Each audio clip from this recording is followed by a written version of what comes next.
संत कबीर जी ने बड़ा सुंदर कहा है,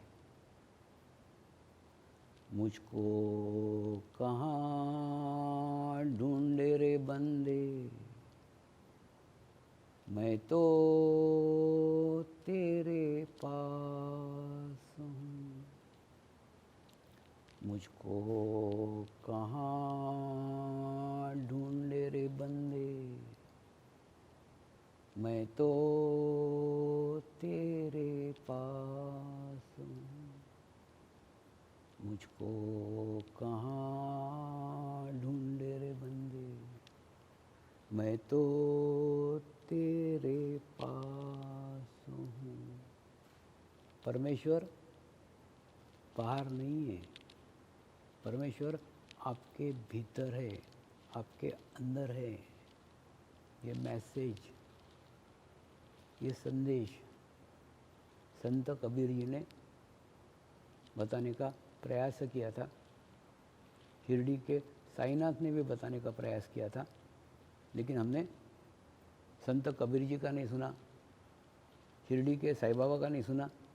तो कोरोना काल ने हमको समझा दिया, अब अंदर जाने के सिवा, भीतर जाने के सिवा कोई मार्ग ही नहीं है, कोई रास्ता ही नहीं है। तो जो साधक नियमित साधना करते थे, जो साधक नियमित ध्यान करते थे, उनको कुछ फ़र्क नहीं पड़ा। कोरोना काल में भी कोई फ़र्क नहीं पड़ा, क्योंकि वो भीतर जाना सीख गए थे, वो अंदर जाना सीख गए थे। परमात्मा को अपने भीतर महसूस करते थे, अपने अंदर महसूस करते थे। उनको कोई मंदिर जाने की, कोई प्रार्थना स्थल जाने की, कोई धाम पे जाने की आवश्यकता ही नहीं रहती थी।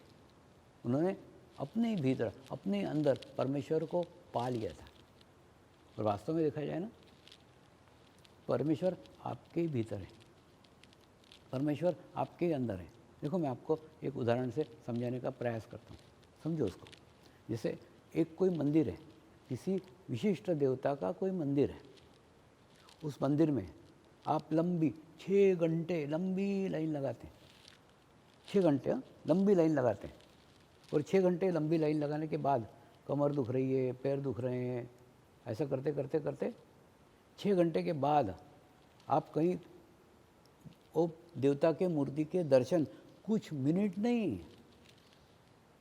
कुछ सेकंड्स ही कर पाते हैं। और उसके बाद में आपको वहाँ से भगा दिया जाता है, खसको खसको खसको, आगे बढ़ो आगे बढ़ो आगे बढ़ो। एक क्षण के लिए ही केवल आप उस मूर्ति के दर्शन कर पाते हैं, बाद में आपको वहाँ से भगा दिया जाता है। और भगाने के बाद में आप आपके घर आ जाते हैं। और घर आने के पश्चात 8 दिन के पश्चात, 15 दिन के पश्चात, समझ लो आपका कोई मित्र, समझ लो आपकी कोई सहेली, हो सकता है आपका कोई रिश्तेदार आपके पास आए और आने करके बोले, चलते हो क्या उस मंदिर में दर्शन करने को, उस देवता का दर्शन करने? फिर चलोगे? आप तुरंत तैयार हो जाते हो। अरे बाबा, आप मनुष्य हो, आपको बुद्धि है, थोड़ा बुद्धि से सोचो ना कि जहाँ 6 घंटे लाइन में लगना पड़ता है, और 6 घंटे के तपस्या के बाद, 6 घंटे के शारीरिक तकलीफ़ों के बाद आपको एक क्षण के लिए ही केवल उस देवता के दर्शन हो पाते हैं। और वहाँ से आपको धुतकार के भगा दिया जाता है, आगे बढ़ो आगे बढ़ो आगे बढ़ो। तो ऐसे किसी स्थान पे, ऐसे किसी जगह आप जीवन में जाना पसंद करोगे क्या, जहाँ पे आपको जाने के लिए 6-6 घंटे तपस्या करनी पड़ती है, 6-6 घंटे लाइन में लगना पड़ता है, 6-6 घंटे शारीरिक तकलीफ़ें उठानी पड़ती है, और उसके बाद में आपको कुछ सेकंड्स दर्शन करने को मिलते हैं, और उसके बाद में आपको भगा दिया जाता है। तो ऐसे किसी स्थान पे आप जीवन में कभी भी जाना पसंद नहीं करोगे, लेकिन फिर भी आप उस स्थान पे जाते ही हो। थोड़ा इस पर चिंतन करो ना, थोड़ा इस पे विचार करो ना कि आप उस मंदिर में क्यों जाना चाहते हो दोबारा। जहाँ 6 घंटे लाइन में लगना पड़ा। 6 घंटे लाइन में लगने के बाद में एक क्षण के लिए बड़े मुश्किल से धक्का बुक्की के अंदर आपको उस देवता के दर्शन हुए और उसके बाद में आपको भगा दिया गया। तो वहाँ आपको क्या मिला? निश्चित ही आपको वहाँ कोई शारीरिक सुख नहीं मिला है, कोई शारीरिक कंफर्ट नहीं मिला है, कोई शारीरिक सुविधा नहीं मिली है, शरीर को कुछ भी नहीं मिला। फिर प्रश्न आता है, फिर शरीर जाने को क्यों तैयार है? शरीर को तो कुछ नहीं मिला। शरीर इसलिए जाने को तैयार है क्योंकि शरीर को कुछ नहीं मिला। लेकिन शरीर के भीतर की जो आत्मा है, उस आत्मा को आत्म शांति मिली, उस आत्मा को आत्मा आनंद मिला, उस आत्मा को आत्म सुख मिला, आत्मा प्रसन्न हुई, आत्मा खुश हुई। कुछ सेकंड के दर्शन से, शारीरिक धक्का बुक्की में भी आत्मा को बड़ा आनंद मिला, बड़ा सुख मिला, आत्म सुख का अनुभव हुआ। तो उस आत्म सुख के लिए, उस आत्म शांति के लिए आपकी आत्मा फिर शरीर को वहाँ ले जाने के लिए तैयार हो जाती है। 6 घंटे लाइन में लगाने के लिए तैयार हो जाती है, धक्के खाने को तैयार हो जाती है और वहाँ जाकर के फिर जाना चाहती है। तो शरीर जाना नहीं चाहता, आत्मा जाना चाहती है और आत्मा शरीर को खींच करके लेके जाती है। अब इसके ऊपर भी विचार करो। इस पे मैंने अनुसंधान किया है। वो अनुसंधान ये किया है, क्या आपको वहाँ जाने से आत्मसुख प्राप्त हुआ? क्या आपको उस मंदिर के कारण आत्मसुख प्राप्त हुआ? क्या आपको उस मूर्ति के कारण आत्मसुख प्राप्त हुआ? नहीं। आपको आत्म सुख, आत्म शांति केवल इसलिए प्राप्त हुई कि आप अपने भीतर के परमात्मा तक एक क्षण के लिए जा सके। देखिए क्या होता है, मैं आपको बताता हूँ। किसी संत ने, किसी महात्मा ने, किसी सिद्ध पुरुष ने जीवन भर अंतर्मुखी रह करके एक तपस्या की हुई रहती है। सालों तक अंतर्मुखी रहे, सालों तक अंतर्मुखी रह के एक चित्त को सशक्त बनाया, चित्त को स्ट्रांग किया। वो अंतर्मुखी शक्तियाँ, वो भीतर की शक्तियाँ, परमात्मा के साथ रहते रहते ना परमात्मा की शक्तियाँ प्राप्त हो जाती। वो शक्तियाँ उस सिद्ध पुरुष ने प्राप्त की, उस संत ने प्राप्त की, उस महात्मा ने प्राप्त की और उस महात्मा ने, उस सिद्ध पुरुष ने उस मूर्ति की प्राण प्रतिष्ठा करते समय उसके अंदर वो सब अंतर्मुखी शक्तियाँ प्रवाहित कर दी और प्रवाहित करने के बाद में उसके अंदर वो स्थापित कर दी, अपने संकल्प शक्ति से स्थापित की। केवल प्रवाहित नहीं की, स्थापित भी की। और इसी कारण उस मूर्ति के अंदर अंतर्मुखी शक्तियाँ स्थापित है। और स्थापित है इसके कारण जैसे ही एक क्षण के लिए भी आप उस मूर्ति का दर्शन करते हो तो दर्शन मात्र से आप भी अंतर्मुखी हो जाते हो। और आप अंतर्मुखी हो जाते हो, आपके भीतर ही परमात्मा है, आपके अंदर ही परमात्मा है। और अपने ही अंदर के परमात्मा तक एक क्षण के लिए भी अगर आप पहुंच पाते हो तो आपको आत्म शांति का अनुभव होता है, आत्म सुख का अनुभव होता है, आत्मा आनंद प्राप्त होता है। और वो आत्मा आनंद उस मंदिर के कारण नहीं मिला है, उस मूर्ति के कारण नहीं मिला है। आप अंतर्मुखी हुए इसलिए हुआ है। अरे बाबा, वो मूर्ति तो एक माध्यम है, वो माध्यम से आप अंतर्मुखी हो सके। वो मूर्ति के अंदर जो अंतर्मुखी शक्तियाँ प्रवाहित की थी, स्थापित की थी, वो स्थापित होने के कारण, वो मूर्ति के कारण आप अंतर्मुखी हो सके। लेकिन अगर यही अंतर्मुखी होना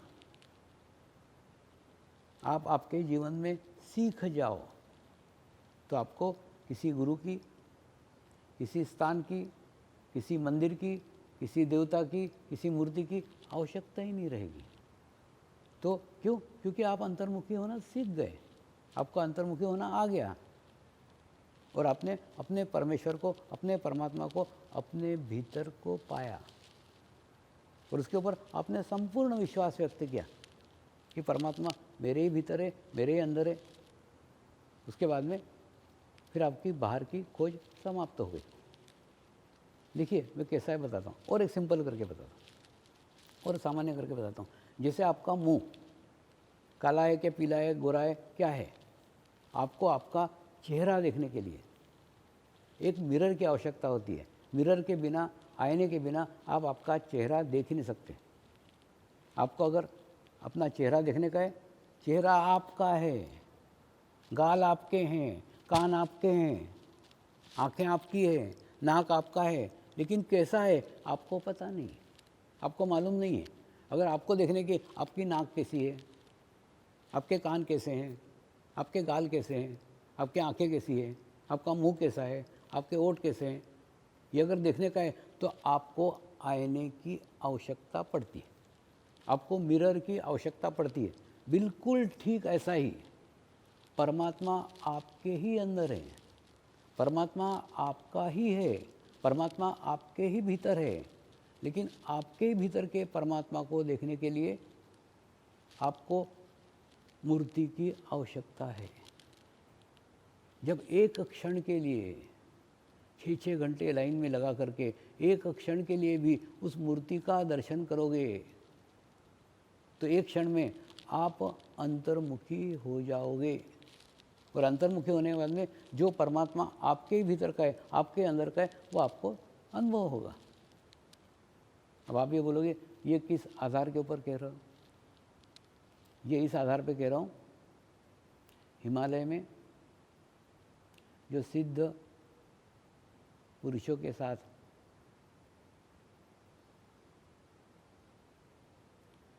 साधना की ना, वहाँ पे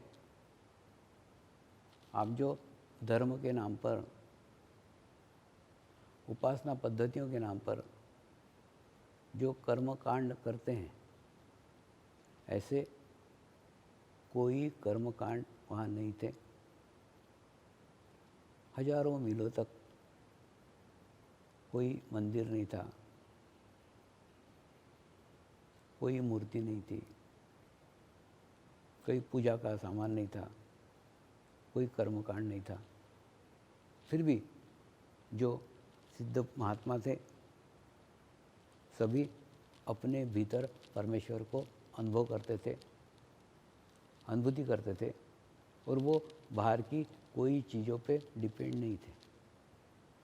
परमात्मा मेरे ही भीतर है, पूर्ण विश्वास उसके ऊपर रखते थे। अब आप मेरा ही देखो ना, मेरे हाथ में आपको कोई अंगूठियाँ दिख रही क्या? नहीं। हाथ में कोई कड़े दिख रहे थे क्या? नहीं। हाथ में कोई मालाएं दिख रही क्या? नहीं। कुछ नहीं, कुछ भी नहीं है। यानी ये अंगूठी पहनने से मेरा अच्छा हो जाएगा, ये कड़ा पहनने से मेरा भला हो जाएगा, ये माला पहनने से मेरा ठीक हो जाएगा, ऐसा कोई विश्वास नहीं है। ऐसा चित्त कहीं भी बटा हुआ नहीं है। संपूर्ण चित्त, संपूर्ण विश्वास, अनन्य भक्ति बोलते कि नहीं, पूरा एक स्थान के ऊपर है, एक जगह है। परमात्मा मेरे ही हृदय में है, परमात्मा मेरे ही करीब है, परमात्मा मेरे ही पास है, और जब तक वो मेरे पास में, मेरा बाल भी कोई बांका नहीं कर सकता।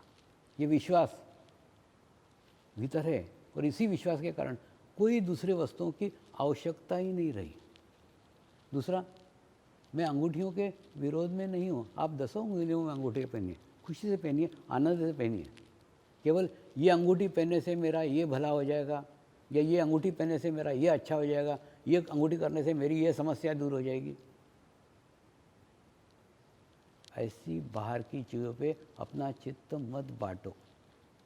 आप जितना बांटोगे ना, उतना चित्त कमज़ोर कमज़ोर कमज़ोर कमज़ोर होते जाएगा।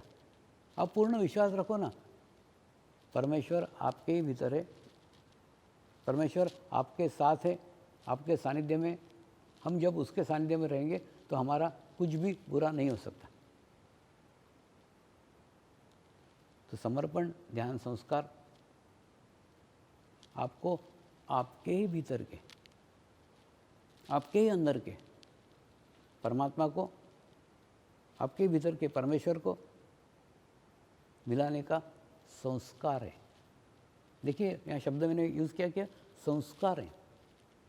ये ध्यान की पद्धति नहीं है, ये ध्यान की मेथड नहीं है। हुआ था ना इसी दांडी आश्रम में, यहाँ एक हमारी पुरानी यज्ञशाला है। उस यज्ञशाला में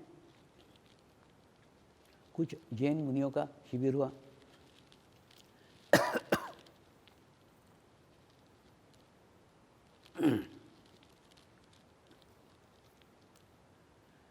वो 8 दिन तक चला। 8 दिन के पश्चात जैन मुनियों ने मुझे कहा, स्वामी जी ध्यान की ना 3 पद्धतियाँ हैं। एक पद्धति है त्राटक, यानी एक दिए की लो की तरफ एकाग्रता से देखते रहो देखते रहो देखते रहो, तो निर्विचारता का स्थिति स्थापित हो जाता है। आपने वो पद्धति भी हमको नहीं सिखाई।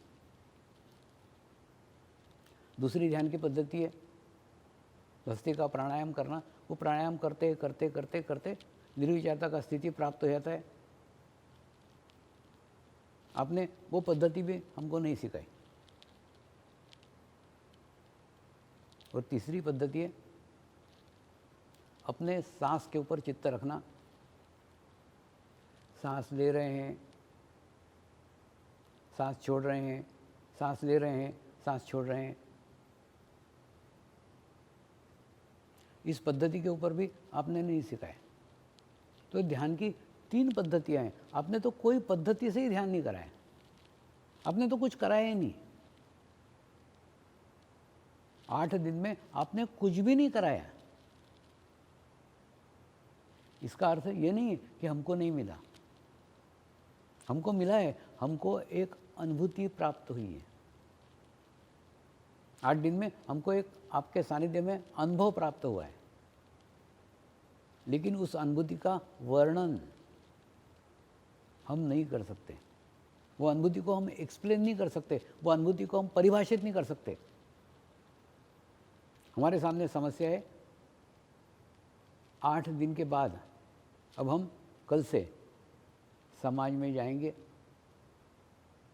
हमारे अन्य जैन मुनि, अन्य साध्वी हमको पूछेंगी, आप 8 दिन वहाँ कौन से पद्धति से ध्यान सीख के आए, कौन से मेथड से ध्यान सीख के आए? तो हम उनको क्या जवाब देंगे, क्या उत्तर देंगे? मैं थोड़ी देर शांत रहा। शांत रहने के बाद मैंने कहा, महाराज साहब ये ध्यान की कोई पद्धति नहीं है। समर्पण ध्यान संस्कार है। पद्धति से आशय, पद्धति कोई व्यक्ति सिखा सकता है, कोई व्यक्ति सीख सकता है। ये सीखने और सिखाने से परे है। ये ध्यान का एक संस्कार है। गुरुओं ने वो संस्कार 800 सालों तक साधना करके, तपस्या करके निर्माण किया, और वो प्रत्येक मनुष्य मात्र तक पहुँचे। ये उद्देश्य से मुझे बांटने के लिए अधिकृत किया, और समाज में आकर के वही कार्य मैं कर रहा हूँ। तो मैंने भी कुछ नहीं किया, मैं सिर्फ आपके साथ बैठा रहा, और जो ध्यान की अवस्था, जो ध्यान की स्थिति मुझे प्राप्त हुई, केवल मन में ये भाव रखा कि यही स्थिति, यही अवस्था, यही अनुभूति, यही संस्कार आप सभी को मिले। बस ये भाव रखा। उस भाव की यात्रा में, उस भाव के कारण ये संस्कार आप सब तक पहुंच सका, और आपको भी अनुभूति प्राप्त हुई, आपको भी अनुभव प्राप्त हुआ। आप भी अलग अलग गच्छके हो, लेकिन उसके बावजूद भी सबको समान रूप से अनुभूति प्राप्त हुई। आप कुछ मुनि हो, कुछ साध्वी है, लेकिन फिर भी सबको अनुभूति समान प्राप्त हुई।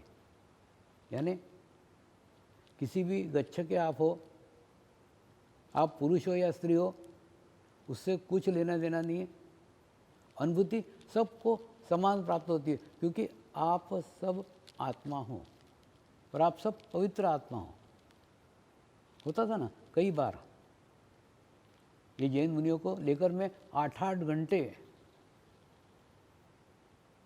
बैठता था, 8-8 घंटे चर्चा चलती थी।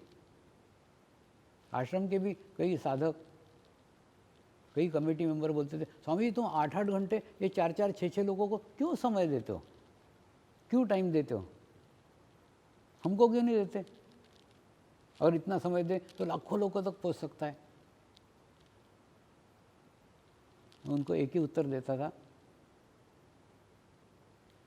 तुमको प्रवचन करने के लिए मैं सैकड़ों मील चल करके तुम्हारे पास में आता हूँ, और ये सैकड़ों मील चल के मेरे पास आते हैं। ये दोनों में ज़मीन आसमान का अंतर है। इसलिए उनकी गुणग्राहकता, उनकी ग्रहण करने की क्षमता अत्यधिक है। इसीलिए हम घंटों ध्यान में बैठ सकते हैं और बैठते हैं। तो कहने का अर्थ यह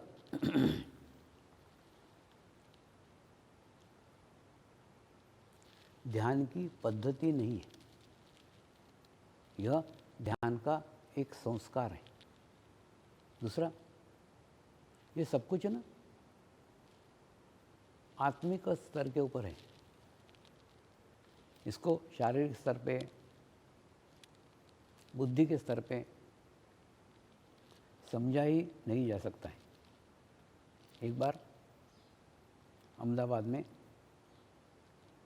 कुछ जैन मुनियों का शिविर लिया। उस शिविर में विभिन्न गच्छके लोग शामिल हुए थे, और शामिल होने के बाद में उनके गच्छाधिपति ने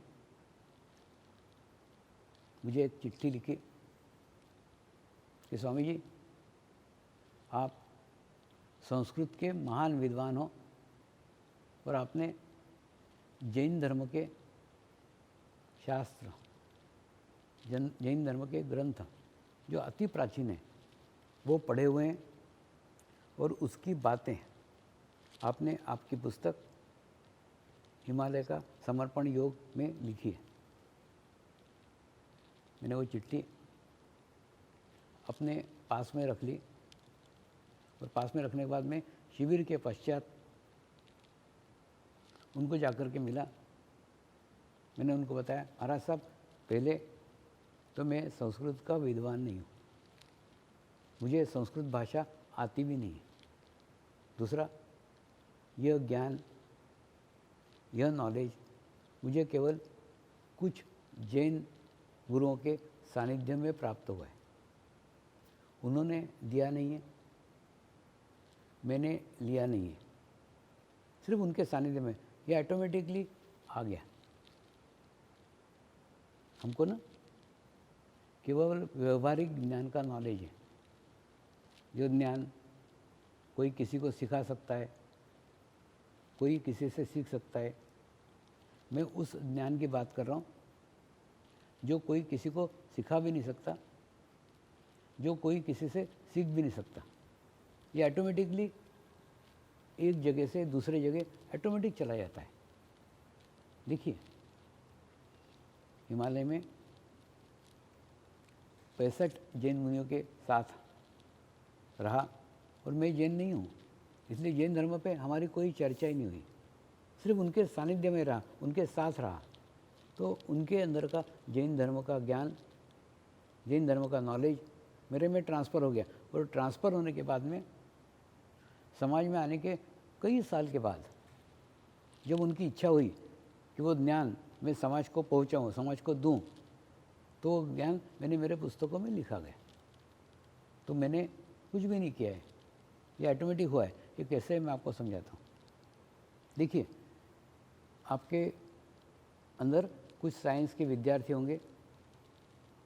साइंस के विद्यार्थियों के लैब में एक ना यूट्यूब रहती है। यूट्यूब माने उसके 2 सिरे रहते हैं, और वो ट्यूब नीचे से जुड़ी हुई रहती है।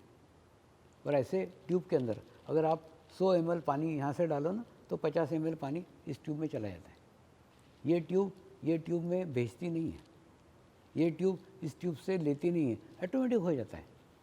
क्यों? क्योंकि वो नीचे से जुड़े हुए हैं।